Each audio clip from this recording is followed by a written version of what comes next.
Assalamualaikum warahmatullahi wabarakatuh. Selamat malam. Salam sejahtera untuk kita semua. Salam sehat. Selamat datang kepada Bapak Ibu yang berkesempatan hadir pada cakap-cakap Saung Doka kita malam hari ini.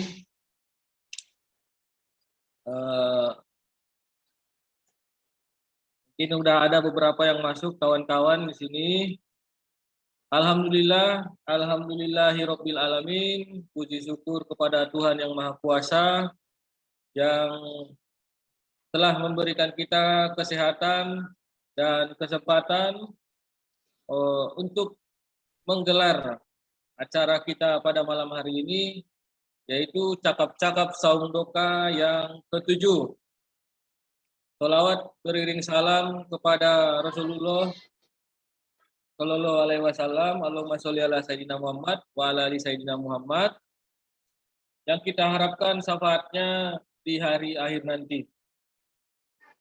Selamat datang kepada Bapak Ibu semua yang berkesempatan hadir di cakap-cakap Saung Doka kita pada malam ini, baik itu yang lewat aplikasi Zoom maupun yang lewat YouTube. Nah, sebelum kita memulai sebelum kita memulai acara inti kita pada malam hari ini, alangkah lebih baik kalau kita berdoa terlebih dahulu. Mari kita berdoa menurut agama dan kepercayaan kita masing-masing. Berdoa dimulai.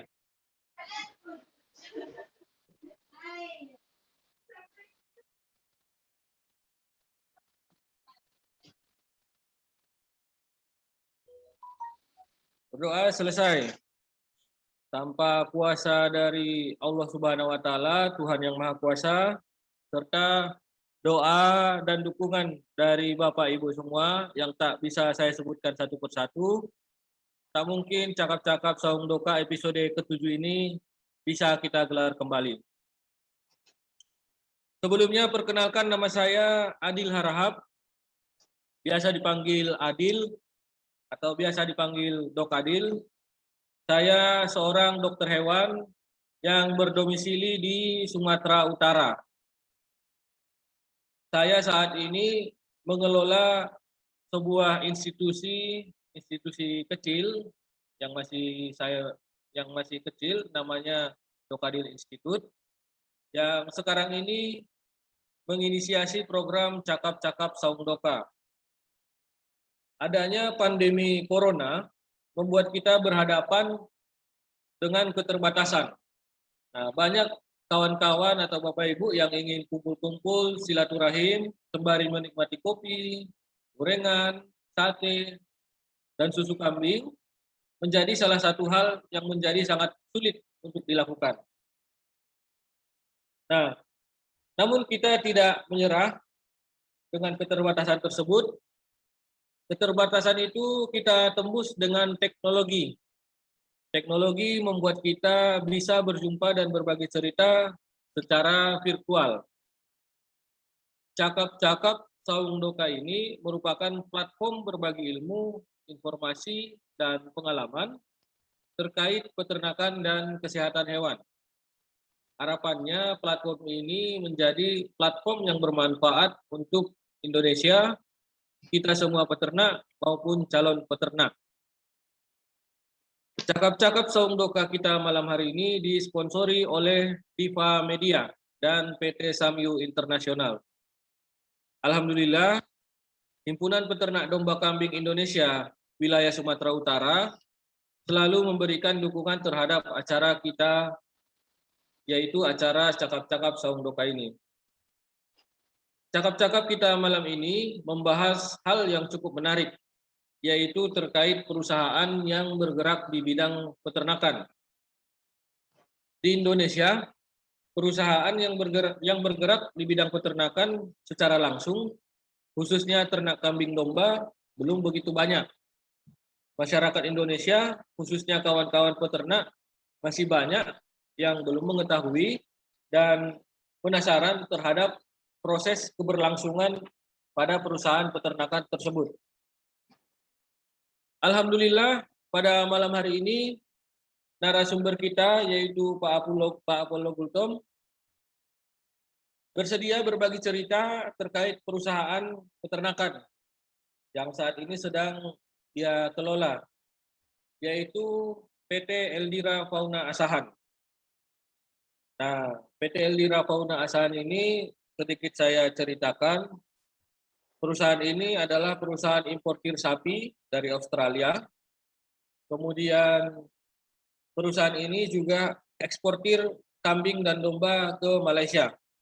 Alhamdulillah PT Eldira Fauna Asahan sudah beberapa kali melakukan ekspor ke Malaysia, ekspor domba kambing. Nah, Pak Gultom ini lahir pada 19 Juli tahun 1969 di Belawan, Sumatera Utara. Dulu beliau bekerja cukup konsisten, yaitu selalu berhubungan dengan peternakan. Mulai dari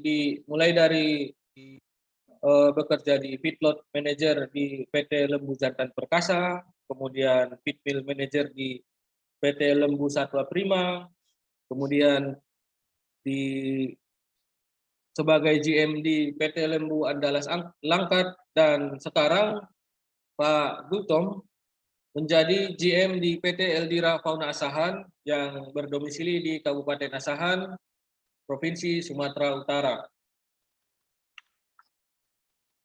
Mungkin kita tak berlama-lama lagi. Ini dia Pak Apollo Gultom. Assalamualaikum Pak Gultom. Waalaikumsalam warahmatullahi wabarakatuh. Apa kabar Pak? Kabar baik, alhamdulillah sehat. Alhamdulillah. Jadi gimana Pak? Udah siap? Ayo kita santai aja, kita berbagi. Iya Pak. Tapi Ini agak maaf Bapak Ibu agak sedikit grogi bicaranya ya. Soalnya Pak Gultom ini biasanya saya berbahasa Tapsel dengan beliau. Ini tiba-tiba berbahasa Indonesia agak sedikit kaku jadinya. Oke, silakan Pak Gultom. Waktu dan tempat kami berikan kepada Pak Gultom.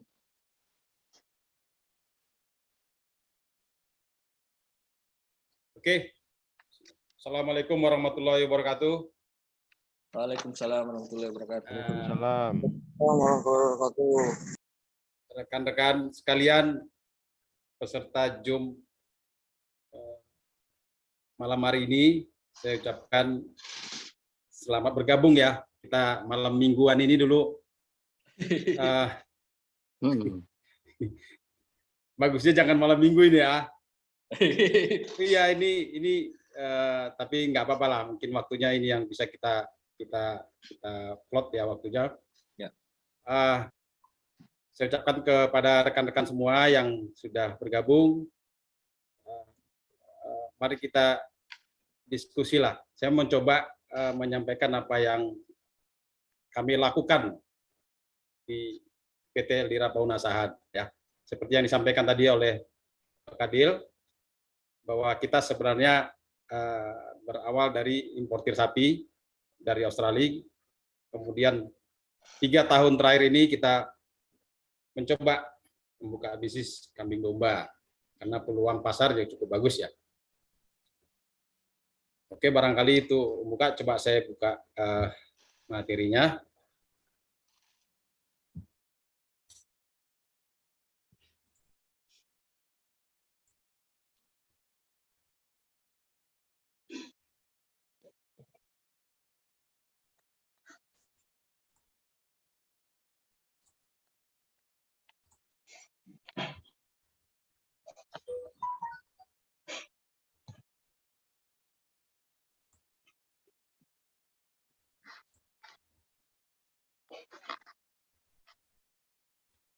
Oke, kita di PT Eldira Fauna Asahan saat ini kita mencoba memelihara kambing bur Dan dombanya adalah domba ekor gemuk yang kita coba kembangkan.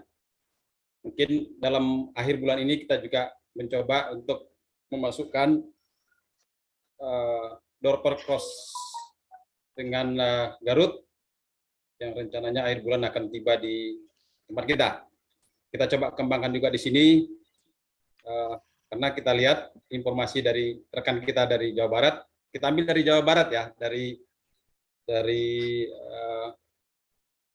Pak Yudi. Mungkin semua pada tahu Pak Yudi, dia adalah Ketua HPDKI. Beliau juga sedang menggiati peternakan domba di sana. Jadi atas saran-saran beliau juga kita banyak masukan dari beliau untuk pengembangan usaha kita di sini, terutama yang kambing domba ya. Jadi saat ini kita populasi di PT Elira Paunasani ada sekitar 1.500 ekor untuk keseluruhan kambing dan domba ya. Jadi dan kita sudah ekspor dari tahun lalu kurang lebih 4.000 lebih ya, 4.000-an ekor lebih ya, melalui Tanjung Maliasaan ke Malaysia. Jadi kita coba mulai, kenapa sih kita harus beternak domba? Saya mencoba, ini juga yang sebagai alasan kita kenapa kita memulai beternak domba pada 3 tahun yang lalu. Kita sudah tahu hitung-hitungan untuk sapi, kita coba bandingkan dengan ternak kambing domba ini. Ya. Jika dibanding ternak lain ya, usaha doka ini relatif lebih kecil ya investasinya. Dan pasarnya sangat mudah dijual, dipasarkan. Kemudian perkembangbiakan yang cepat, kemudian dapat menghasilkan anak yang banyak. Kemudian alasan ketiga, kita kambing doka ini lebih tahan terhadap lingkungan yang agak berat ya, lingkungan yang kondisi yang sulit, dia lebih kuat bertahan dengan kondisi lingkungan yang sulit. Kemudian juga kambing domba ini bisa kalau di pastura kita buat atau di lahan gembalaan bisa mengatasi gulma dan juga dapat menghasilkan pupuk organik. Perawatannya yang relatif mudah dibanding ternak lain. Nah, itu menurut yang kita alami ya. Kemudian lalu bagaimana kita harus memulai? Ada 7 poin yang saya catat bahwa untuk memulai kita coba cek peluang pasar. Kita di Sumatera Utara punya peluang pasar yang cukup bagus untuk ekspor, mungkin karena faktor geografis yang sangat dekat dengan Malaysia. Seandainya pun nanti suatu saat kita bisa ekspor ke Timur Tengah, kita juga lebih dekat ya dibanding daerah dari yang lain di wilayah Indonesia. Saya kira kita di wilayah barat lebih dekat. Itu suatu keuntungan geografis bagi kita. Ini sedang direncanakan sih, mungkin memang mimpi tapi itu bukan tidak mungkin. Kalau genetik kita, kalau kualitas genetik kita perbaiki, bukan tidak mungkin kita bisa ekspor sampai ke Timur Tengah. Kita tahu bahwa pasar Timur Tengah untuk hari raya Kurban itu bukan main. Kalau bisa sampai kita ke sana, itu mimpi kita suatu saat, mudah-mudahan. Kemudian kita harus tentukan breed atau apa yang kita rencana mau usaha apa gitu. Apakah susu atau daging atau untuk woolnya, kulit, atau untuk ada hewan-hewan apa kesukaan ya atau pet ya.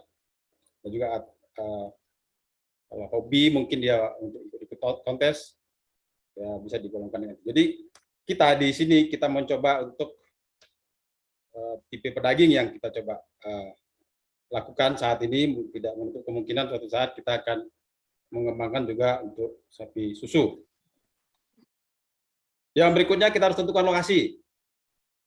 lokasi ini diperlukan agar tidak terjadi setelah kita nanti sudah buat lokasinya, sudah berjalan, jangan sampai timbul masalah dengan lingkungan. Itu juga harus kita pikirkan.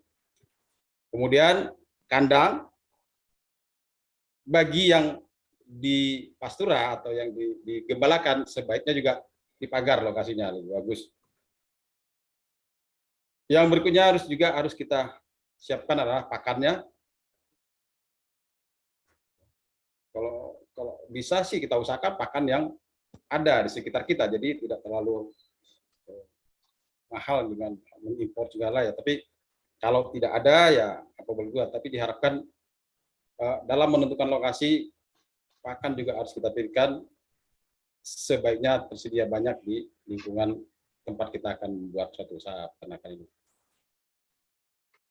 Ada baiknya juga kita mempelajari tingkah laku hewan, itu nanti berpengaruh terhadap laksana pemeliharaan di kandang. Jadi tidak salah juga kita harus pelajari tingkah laku hewan. Kemudian yang paling penting juga adalah pengetahuan kita tentang breeding. Itu bisa dilakukan dengan hal-hal seperti ini yang sudah kita lakukan seperti ini.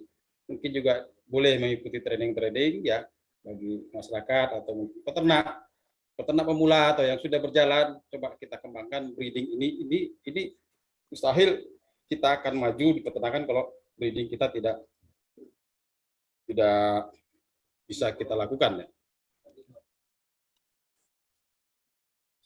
Coba kita cek lokasi ya. Coba kita cek populasi,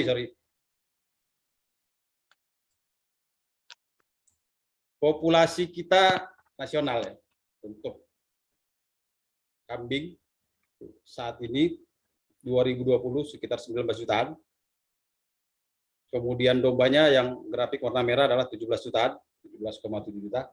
Kalau kita lihat growth ratio-nya per tahun ya, itu kambing kurang lebih 1,49% dalam 10 tahun terakhir dari 2010 sampai 2020.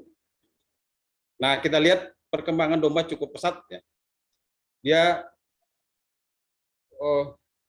pertumbuhannya sekitar 6,57 per tahun. Dari 10 juta menjadi 17 juta dalam waktu 10 tahun. Cukup bagus kelihatan ininya. Mudah-mudahan kita bisa pertahankan ke depan. Saya tidak tahu, ini tahun 2021 kita tunggulah nanti hasil dari BPS untuk mendata berapa populasi kita saat tahun 2021 dan rencana ke depan. Bagaimana dengan Sumatera Utara?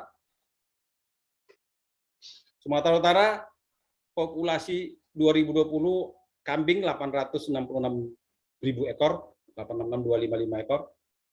Kemudian dombanya 737.688 ekor. Nah, baiknya kita mengalahkan rata-rata pertumbuhan nasional ya yang hanya 6,5 domba. Kita domba 16,22%, cukup bagus ya. Dari 281.000 menjadi 700-an di 10 tahun terakhir. Itu kita bisa gambarkan bahwa tidak terlalu khawatirlah kita tadi. Tapi apapun itu, kita tetap breeding ini harus kita lakukan.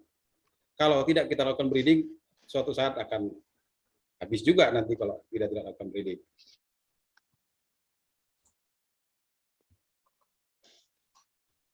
Nah, ini dia populasi untuk populasi domba tahun 2020 tertinggi memang Jawa Barat. Dia menguasai 69%. Sumut kita di nomor 4, 4,15%. Kemudian untuk kambing tahun 2020 dikuasai oleh Jateng 19 juta, menguasai 21%. Kita Sumut 866 menguasai 4,54%. Nah, kalau digabung populasi kambing dan domba itu sekitar 36 juta, hampir 37 juta, itu 37% ada di Jawa Barat. kita cukup salut ya buat Jawa Barat, dan kita jangan mau kalah lah. Suatu saat kita bisa mengejar ya. Dengan semangat, dengan adanya mungkin acara-acara seperti ini, mungkin kita bisa mengejar apa yang sudah dicapai oleh Jawa Barat, Jawa Timur, Jawa Tengah yang selama ini sudah cukup berkembang ya. Jadi secara nasional untuk kambing domba kita menguasai 4,35%. Itu kira-kira populasi, itu dasar kita nanti berangkat bisnis ini kita mau arahkan kemana. Kita coba ke produksi bahwa dalam usaha peternakan umumnya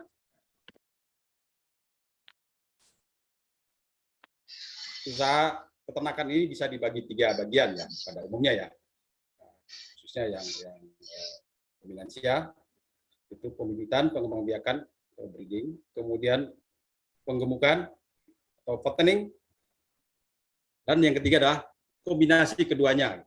Kita tahu banyak juga yang saya temukan bahwa peternak kita hanya melakukan penggemukan saja, habis dia gemukan jual, kemudian dia cari lagi untuk bibitnya untuk digemukan lagi.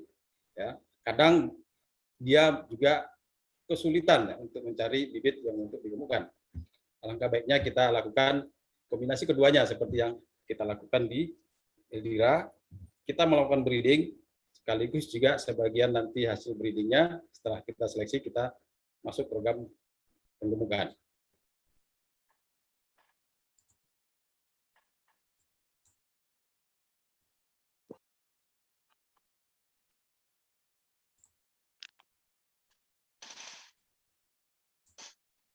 Ini salah satu lahan kita di samping kandang untuk gembala, untuk menggemukan. Kebetulan yang kita gembalakan adalah kambing. Kita bergantian dengan domba, mungkin di lahan sebelahnya juga kita sekat-sekat, kita blok-blok, bisa digunakan juga untuk domba. Nah, apa yang kita perlukan untuk memulai usaha breeding ya? Kita coba cari calon induk yang ideal. Kami dulu awal membeli indukan juga dari Pak Yudi di Jawa Barat. Waktu kita beli domba ekor gemuk. Ya. Jadi kira-kira kemudian yang kambing burnya kita beli dari Lampung. Ya, saat itu kita beli dari PT Santori. Bibitnya kita gunakan dari dalam negeri, belum kita lakukan untuk import ya, untuk bibit ya. Kita coba memanfaatkan apa yang ada di domestik kami di negara kita. Ada beberapa kriteria induk yang ideal ya untuk kita lakukan untuk pembiakan. Ya, bentuk tubuh yang seimbang, tidak ada yang lebar, bentuk garis punggung yang lurus, tulang yang besar, tidak gemuk, tentunya harus sehat ya, berkarakter jinak, memiliki 4 kaki yang lurus, tumitnya agak tinggi, memiliki gigi yang lengkap, mempunyai kriteria merumput yang baik. Diharapkan terlahir dari kembar ya, dari anak yang kembar. Kemudian ambingnya tentunya harus simetris, tidak memiliki puting yang bercabang, karena suka ada kelihatan puting si induknya bercabang. Kemudian kita kriteria pejantan yang ideal adalah memiliki tubuh yang besar juga, tulangannya besar. Kalau bisa bagian belakangnya lebih tinggi atau lebih besar, memiliki dada yang lebar, tidak terlalu gemuk. Tentunya punya libido yang tinggi ya, karena untuk jadi pejantan. Bentuk seluruh kakinya lurus dan kuat. Juga memiliki dilahirkan dari 2 bersaudara atau kembar, memiliki 2 jakar yang simetris, tidak besar sebelah. Nah, kita masuk ke siklus reproduksi. Siklus reproduksi diawali dengan dari mana mulai sih tidak masalah ya. Kita coba mulai dari birahi, kemudian nanti dia kawin. Setelah kawin dia bunting melahirkan. Nanti setelah itu menyusui. Ya. Setelah setelah anaknya lepas sapi, birahi lagi, dikawinkan lagi, seperti itu berputar. Itulah kita siklus reproduksinya. Kita coba mulai dengan birahi ya. Sebelumnya kita coba, saya ambil diagram yang dari HP DKI, ini cukup bagus juga. Diagram bahwa untuk pemeliharaan budidaya pegigitan. Jadi ada pejantan, kemudian sapi betina kita kawinkan. Itu persiapan sapi untuk kawin ya. Persiapan domba atau kambing untuk yang siap kawin. Kita kawinkan ya. Kalau dia bunting, masuk ke jadi bunting dia. Kemudian kalau tidak bunting, apa yang kita lakukan? Kita lakukan perlakuan khusus. Kalau perlakuan khusus tidak ada perubahan, tentunya akan kita akhir. Kalau ada perubahan, kita coba kawinkan lagi. Ya. Kalaupun ada treatment obat sudah sembuh, kita bisa kawinkan. Kemudian kalau tidak sembuh, kita bisa akhir. Yang sudah bunting tentunya kita dapatkan domba atau kambing yang bunting. Setelah masa di atas 5 bulan nanti kita siap anaknya ya hampir 5 bulan ya untuk masa buntingnya siap untuk lahir. Kalau yang tidak bunting, kita coba lakukan lagi mungkin abortus atau guguran. Kita lakukan lagi treatment obat. Kita coba lagi perlakuan kawin. Kalau memang biasanya kita lakukan sampai dua kali ya. Kalau memang tidak ada perubahan, kita akhir. Nah, bagi yang sudah bunting, tentunya kalau tidak ada masalah, suatu saat akan melahirkan pada umur 5 bulan. Ya. Kalau induknya atau anaknya sehat, itu nanti akan memiliki anak. Ya. Kalau anaknya mati atau mamanya induknya masih bagus, kita perlakuan khusus, atau ada mungkin kejadian seperti distokia, kesulitan melahirkan, sehingga mamanya anaknya mati, induknya kita coba lagi perlakuan khusus, bisa dikawinkan lagi. Ya. Kalau yang tidak bisa disembuhkan juga setelah melahirkan bisa kita akhir langsung. Induk dan anak ini tentunya setelah masa masuki periode menyusu, dia akan melakukan menyusui anaknya, kurang lebih biasanya kita lakukan 2-3 bulan. Ya. Kemudian anak yang sudah 3 bulan atau 2 atau 3 bulan menyusui, kita sapi sehingga dapatkan domba atau kambing yang lepas sapi. Kemudian setelah itu kita seleksi. Nah, di sini yang kita lakukan, kita seleksi kalau bagus untuk pejantan dan untuk calon induk kita masukkan ke breeding lagi. Kalau kita seleksi kurang bagus, kita masukkan ke program fattening. Itu yang kita lakukan. Nah, kita coba mulai dari birahi, siklus birahi jadi 14 sampai 21 hari. Pada domba biasanya 17 hari. Masa birahinya itu 24 sampai 36 jam. Pelepasan sel telur ovulasi 12 sampai 36 jam setelah birahi. Jadi kalau dia birahi pada pagi hari, sebaiknya kita kawinkan di sore ya. Apabila birahi di sore hari, sebaiknya kita kawinkan di besok harinya, besok pagi harinya, sekitar 2 sampai 36 jam ya. Masa hidup sel telur ada 12 sampai 24 jam, masa hidup sperma 24 sampai 24 jam. Jadi angka-angka ini perlu kita ketahui agar keberhasilan breeding dapat berjalan dengan baik. Tanda-tanda birahi adalah reaksi induk tidak menolak jika dinaiki pejantan, itu sudah ya. Kalau dia birahi dinaiki pejantan tidak akan menolak. Mengeluarkan suara khas seperti kelaparan atau kesakitan, menggerakkan ekor secara konsisten, vulva mulai mengeluarkan cairan yang awalnya bening berubah menjadi kental berwarna putih pada akhir birahi. Kemudian frekuensi urinasi meningkat untuk menarik perhatian jantan. Ada satu yang unik adalah ini pejantan juga menunjukkan reaksi Fleischmann istilahnya, yaitu gerakan menggulung atau memutar ke belakang bibir bagian atas. Ini juga sering terjadi pada sapi, kemudian pada kuda juga sering terjadi. Sambil mengangkat kepala dan berdengus sebagai respon terhadap aroma khas dari urin betina. Itu tanda-tanda birahi ya. Kemudian kawin. Pejantan kita sarankan bagi yang di dalam kandang ya. Pejantan disarankan dicampur dengan kelompok betina 2 kali siklus birahi. Kalau tadi siklus birahi kurang lebih 21 hari, kita coba 2 kali siklus birahi. Kita campur pejantan dengan induk, dengan betina. Seandainya pada masa birahi pertama dia tidak terjadi perkawinan, kita harapkan pada birahi yang kedua. Jadi kita coba tahan di sana 2 kali siklus.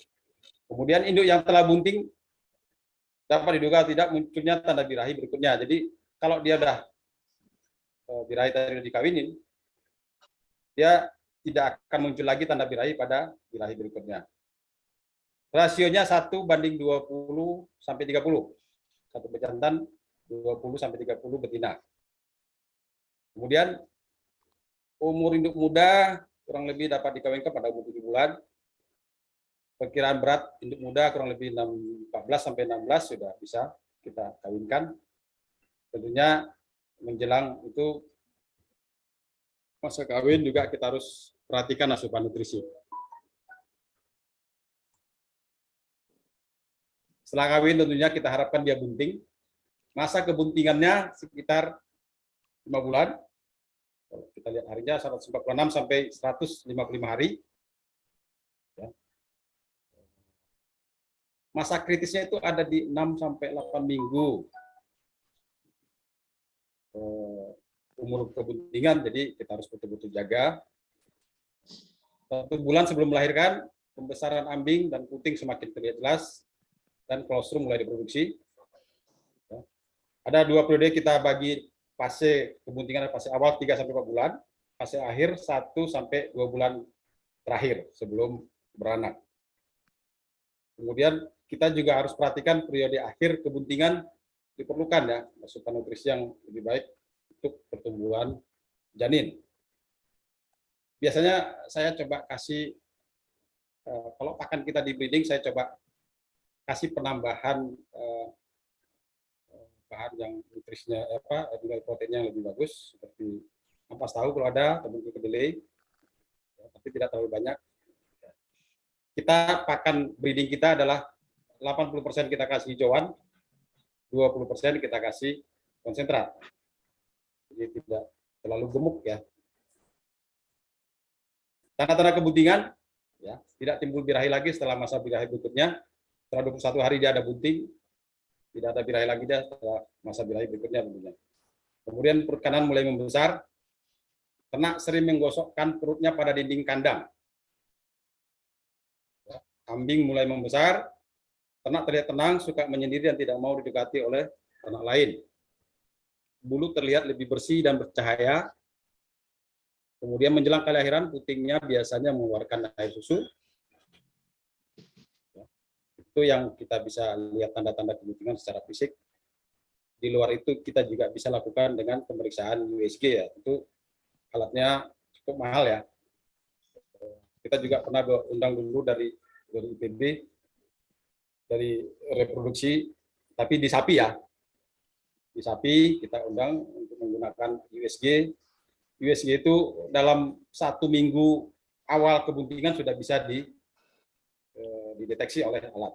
Kalau kita manusia, di sapi umumnya 3 bulan baru bisa kita deteksi.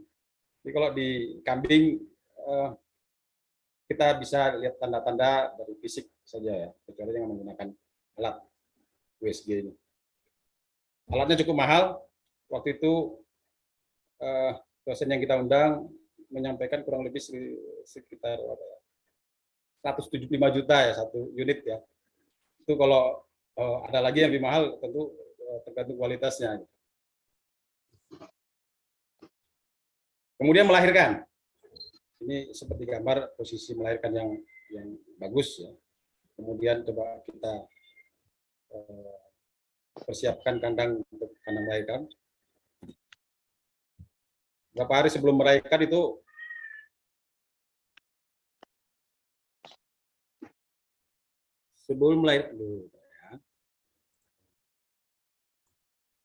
berapa hari sebelum melahirkan kambing sudah menjadi penuh, mengeras dan mengkilat, pulpa membengkak, kemerahan dan lembab ya. Kemudian sekitar 12 sampai 20 jam itu sebelum melahirkan, induk sering berbaring, berdiri gelisah, sering memalingkan kepala ke belakang, keluar cairan putih dari pulpa, mengangkat ekor dan mengeluarkan suara, keluarnya kantong air, dia utuh atau sudah pecah. Setelah keluar kantong, ini biasanya induk berbaring, kemudian dia berdiri lagi, kemudian berbaring lagi, dilakukan beberapa kali. Mungkin dia mulai mengejang ya, mencari posisi yang bagus untuk melahirkan.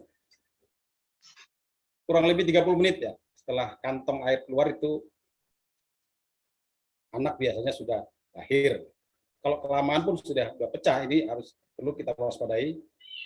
Jadi apa yang kita lakukan, apa yang kita lihat kejadian di kandang, bahwa kalau sudah terlalu lama pecah ketubannya itu menjadi perhatian buat kita. Ya, kita apa yang ada terjadi sesuatu yang tidak diharapkan.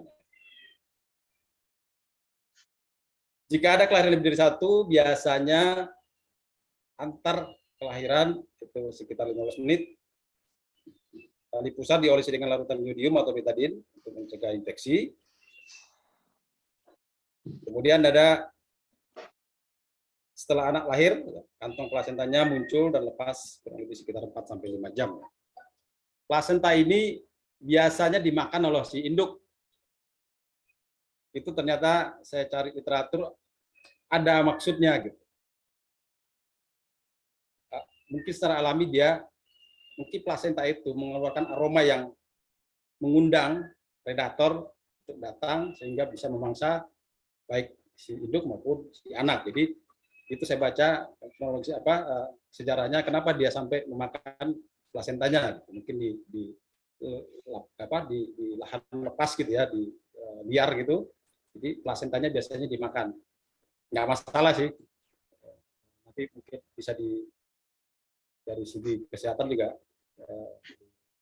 tadi mungkin bisa dijelaskan juga nanti kalau ada masalah, tapi selama ini yang saya baca dia tidak masalah kalaupun plasentanya dimakan.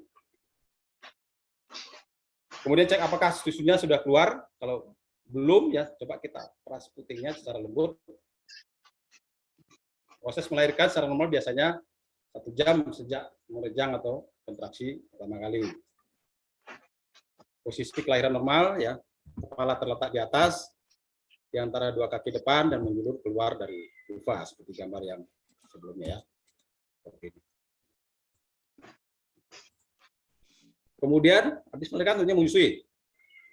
Anak yang sudah harus bisa berdiri dalam kurang lebih 20 menit lah sejak dia lahir agar bisa menyusui. Dalam 2 jam pertama juga anak harus sudah dapat kolostrum. Bobot lahir anak kurang lebih sekitar 2 sampai 4 kilo.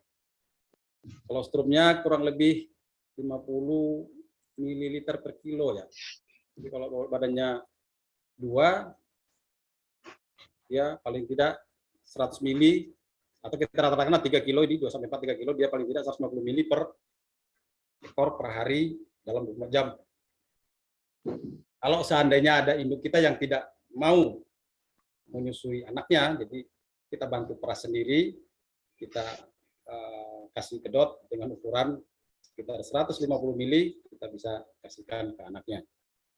Biasanya induk-induk muda yang baru pertama kali beranak sering terjadi ya, tidak terlalu memperhatikan anaknya untuk menyusui ya.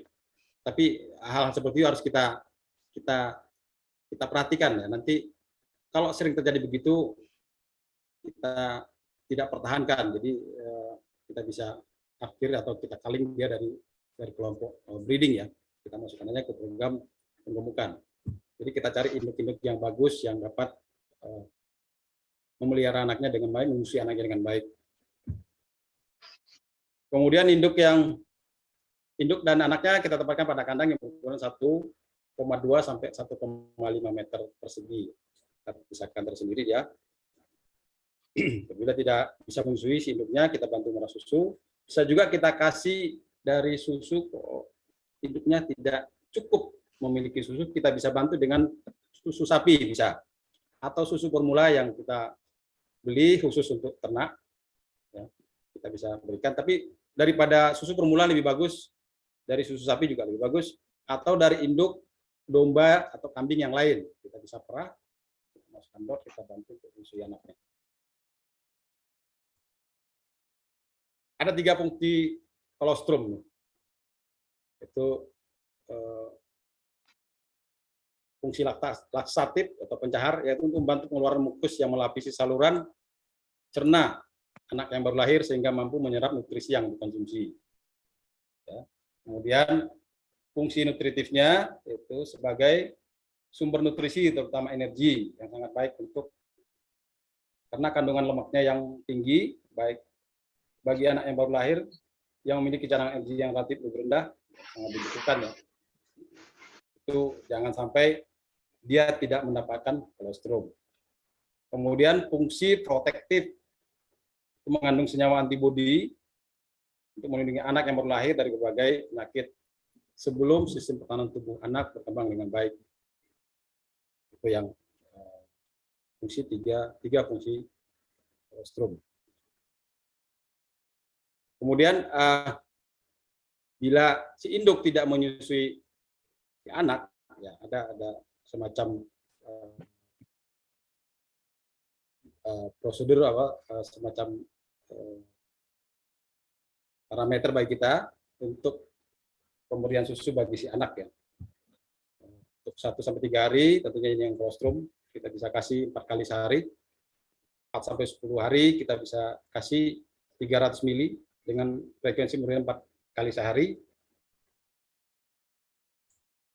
Kemudian 10-15 hari bisa 400-500 mili susu 3 kali sehari pemberian sampai umur 8 minggu baru kita bisa, sebenarnya umur sebulan pun sudah kita mulai belajar untuk makan hijauan ataupun hijauan lah ya, udah mulai belajar kita kasih dengan hijauan yang halus atau kita kasih dedak atau ampas tahu atau gulai, tentunya dengan ukuran yang terukur ya. Jadi itu juga membantu nutrisi si anak untuk perkembangannya. Nah, setelah fattening itu yang kita lakukan di breeding di kandang. Kemudian ternak-ternak yang kita seleksi hasil breeding kita masukkan program fattening. Jadi hasil anaknya ini yang kurang bagus untuk jadi calon induk atau kurang bagus untuk calon pejantan, kita masukkan ke program breeding. Program fattening. Kita lakukan penggemukan 2-3 bulan sebelum kita pasarkan. Ini salah satu gambar sisi dari lokasi kandang di sana. Akan penggemukan. Pakan penggemukan kita balik. Kami lakukan di sini, kalau di breeding 80% itu hijauan, 20% konsentrat. Di fattening saya balik, 80% konsentrat, memang lebih mahal ya harganya, dan 20% hijauannya. Jadi apa sih yang perlu kita perhatikan dalam program breeding ini? Itu tentunya bakalannya, kalaupun kita beli dari masyarakat atau hasil breeding kita, bakalan yang baik untuk kita lakukan penggemukan adalah kurang lebih berumur 6-8 bulan atau kurang lebih berat 15-20 kilo. Kemudian kandang, kalau kita di sana kita kandang koloni, ya, ada juga saya lihat peternak dengan melakukan kandang individu. kita di Elira itu kandangnya koloni, konstruksi bisa dari kayu ataupun dari beton. Tinggi pagar itu umumnya 1,5 sampai 2 meter ya. Di kambing yang wajib kita lebih tinggi karena dia suka lompat. Coba kita pernah lakukan 1 meter tinggi pagarnya, sering lompat keluar dari kandang koloninya dia keluar. Jadi kalau kambing bisa dibuat lebih tinggi. Kemudian celah pada lantai 2 sampai 3 cm. Nah, di penggemukan kita lakukan space-nya 0,48 ya. Jadi ukuran 12 meter persegi atau 3 kali 4 itu biasanya saya isi 25 ekor ya, kurang lebih 0,48 atau 0,5 meter lah bisa untuk space di penggemukan. Kemudian yang perlu kita perhatikan juga adalah pakan, nutrisinya dan pemberian frekuensinya. Konsumsinya acuan bagi kita adalah 2-4% dari bobot badan diameter base ya. Jadi apapun makanannya kita lakukan 2-4%. Tinggal kita bagikan dengan bahan kering, bahan tersebut yang kita berikan. Kemudian tentunya tata laksananya keempat, pemeliharaan dan perawatan termasuk recording kesehatan itu juga walaupun singkat masa penggemukan 2-3 bulan itu juga tidak lepas dari pemantauan kita. Ada kalau kita di kandang dari BD kita lakukan pengawasan. Kalau ada pada saat jam-jam makan ada yang tidak makan itu segera cepat kita pisahkan dari kelompoknya. Kita coba lakukan perlakuan obat.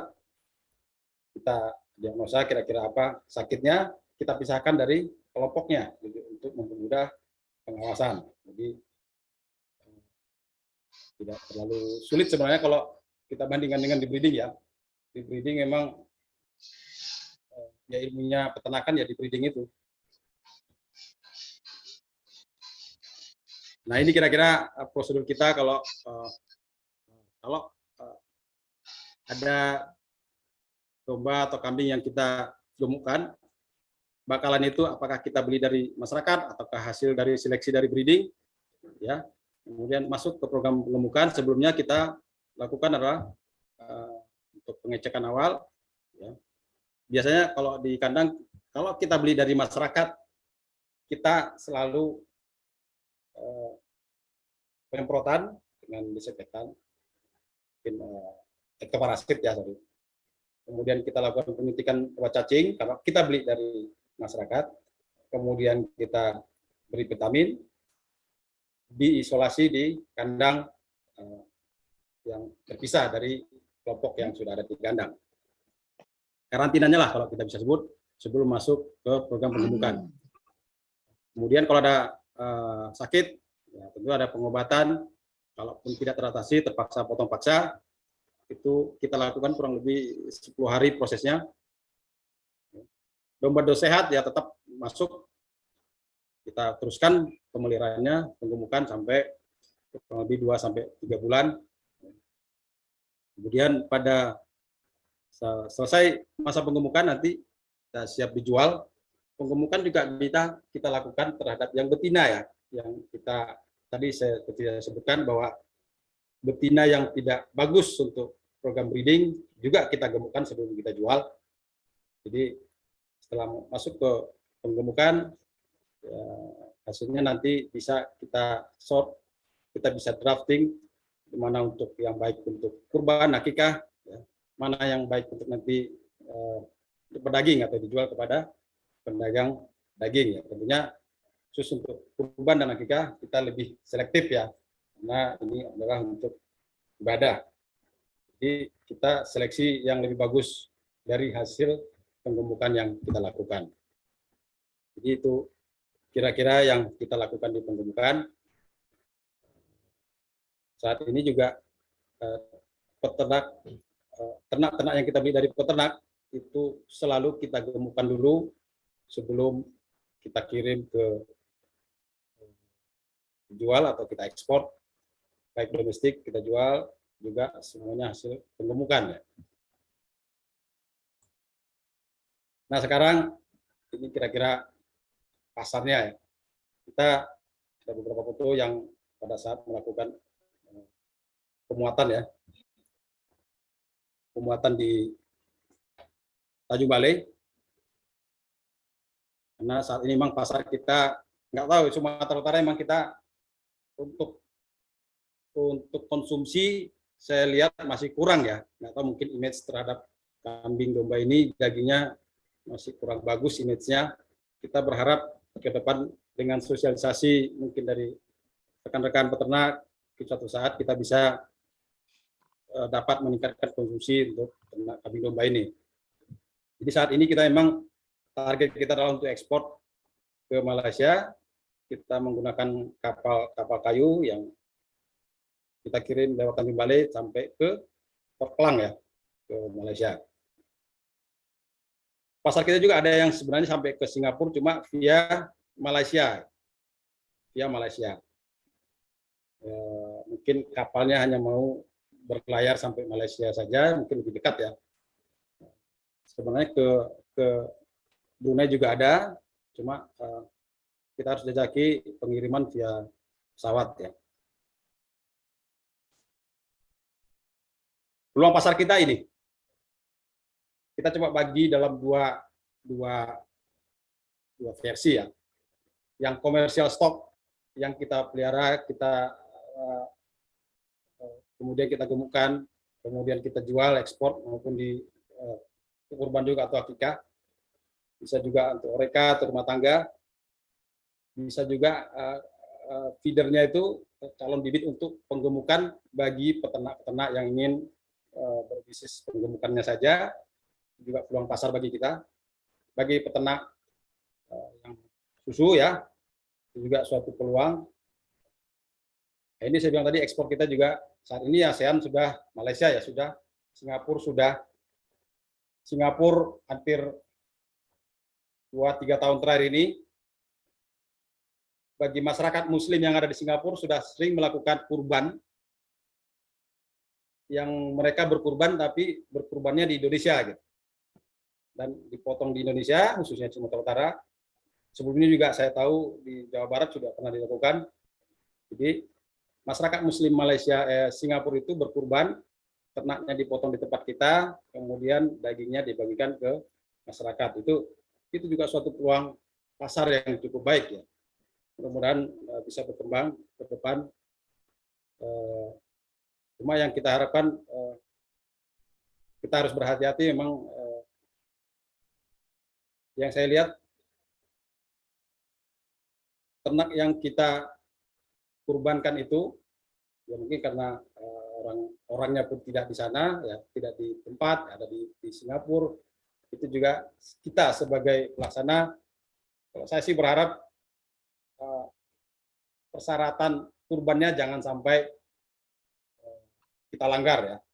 Cukup umurnya, sehat, itu yang saya harapkan. Kita pun tahun lalu pun mendapat tawaran sebenarnya, cuma menurut saya kurang cocok dari segi harganya, jadi kami menolaknya saat itu. Jadi ke depan coba kita perbaiki masyarakat yang berkurban.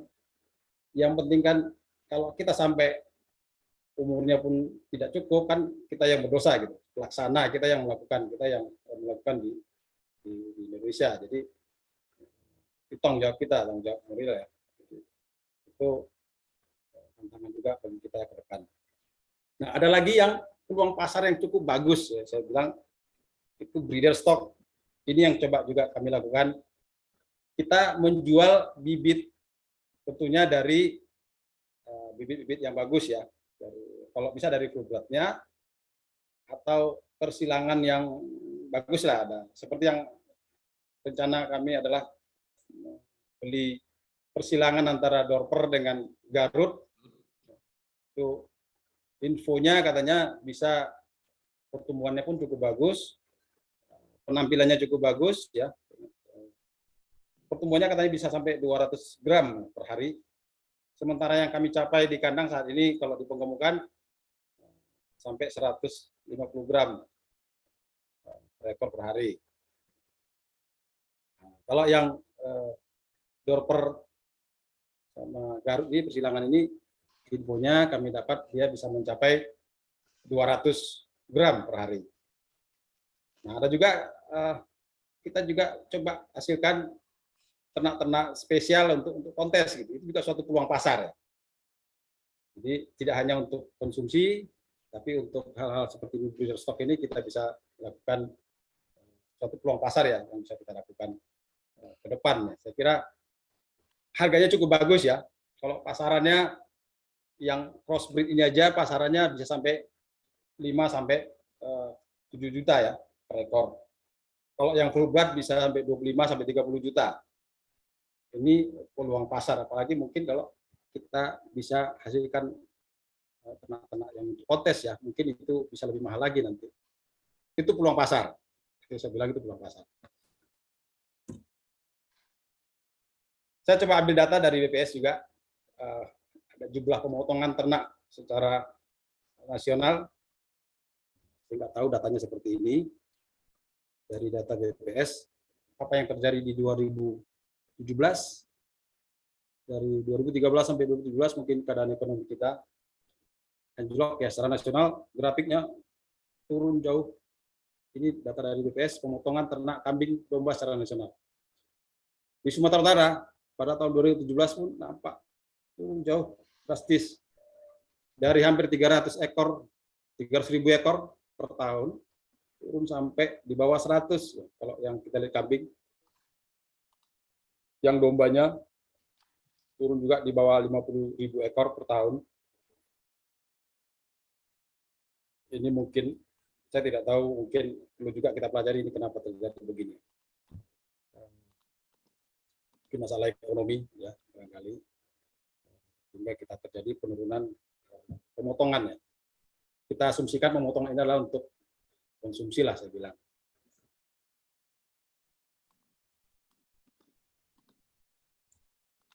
Nah, ini data ekspor kambing, domba dari Sumut ya. Saya dapat data ini dari karantina Tanjung Balai. Kalau nasional saya belum dapat datanya. Kalau kita lihat data dari Sumut ini, domba cukup signifikan ya. 3 tahun terakhir, 2019, 2020, sampai September 2021. Saat ini juga kelihatannya masih berlangsung ekspor. Kita pun mungkin dalam bulan ini ada rencana, mudah-mudahan tidak ada halangan, sampai September 2021 cukup signifikan ya peningkatan ekspor kita. Jadi saya bilang peluang-peluang pasar ini yang membangkitkan kita untuk bisnis ternak domba ini, kambing domba ya. Jadi apalagi ada rencana ke depan kalau kita betul-betul bisa memperbaiki kualitas kita, genetik kita, bukan tidak mungkin seperti saya bilang tadi kita ekspor ke Timur Tengah ya. Melihat populasi kita cukup bagus, cukup tinggi juga, tapi saya tidak tahu di 2021 ini, karena datanya juga saya belum dapatkan dari BPS, mungkin menunggu sensus ya. Nampaknya di 2021 kita sudah mulai kesulitan ya. Saya merasakan ya, saya merasakan karena kita pun sebagian kan kita beli dari masyarakat, saya merasakan sudah agak mulai kesulitan ya untuk mendapatkan bibit-bibit yang akan kita gemukkan gitu. Di pasaran sih nampaknya harga naik, saya sih bersyukur ya bisa naik sehingga dapat meningkatkan pendapatan peternak. Cuma yang kita coba negosiasikan ke customer kita di Malaysia, itu yang benturan juga. Kita beli mahal dari peternak tapi tidak bisa jual, itu menjadi masalah juga. Jadi kita coba padukan antara permintaan di Malaysia dengan harga dari peternak. Kita sebenarnya senang ya kita dapat harga sehingga peternak bisa lebih sejahtera, mungkin dengan penjualannya bisa nambah harganya lebih tinggi ya dari sebelum-sebelumnya. Mudah-mudahan lah kita bisa bernegosiasi dengan customer, dengan klien kita di sana agar bisa kita naikkan harga penjualan. Kira-kira gambaran yang kami lakukan saat ini. Kami juga beberapa yang breeding kita lepas di pastura, tapi lahan kita juga tidak cukup banyak ya. Masalahnya lahan nih. Jadi kalau lahannya cukup banyak kita bisa breeding, kita coba di pastura semua gitu. Jadi ini baru sebagian yang kita bisa pastura. Saya kira itu Pak Adil. Mungkin dari rekan-rekan nanti kita banyak diskus di malam hari ini, malam minggu ini. Saya berharap kita dapat banyak masukan ya Pak ya. Terima kasih Pak. Terima kasih Pak Gultom.